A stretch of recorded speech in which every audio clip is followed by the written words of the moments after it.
Good afternoon. আজকের topic হচ্ছে চুপ থাকা মানে কি হেরে যাওয়া? না, চুপ থাকা মানে বন্ধুরা হেরে যাওয়া নয়। অনেকে ভাবে ও চুপ করে আছে মানে ও কথা বলতে পারে না, উত্তর দিতে পারে না, না নিশ্চয়ই কোনো দোষ করেছে সেই জন্য ও চুপ আছে, ওর মুখে কোনো অ্যান্সার নেই। কিন্তু সেটা তা নয়। চুপ করে থাকা মানে আপনি ঝগড়াটাকে না বেছে নিজের শান্তিটাকে বেছে নেয়, সেই জন্যই সে চুপ থাকে। আর ধরুন আপনি যার সঙ্গে ঝগড়া করছেন, যার সঙ্গে ঝগড়াটা হচ্ছে, হয়তো আপনার নিজের লোকের সঙ্গে হতে পারে, পাশের বাড়ির সঙ্গে হতে পারে, রাস্তায় হতে পারে, সেই মানুষটাকে যদি আপনি বোঝাতে চান সে তখন বুঝবে না, সে থামবেই না। এই জন্য সেই জায়গা থেকে সরে যাওয়া শ্রেষ্ঠ, চুপ থাকাই ভালো।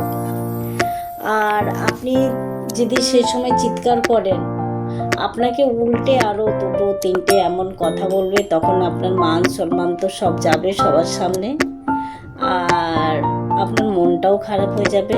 এই জন্য দূরে থাকাই ভালো, চুপ হয়ে যাওয়া শ্রেয়। এই জন্যে মানুষ অনেক সময় চুপ হয়ে যায়।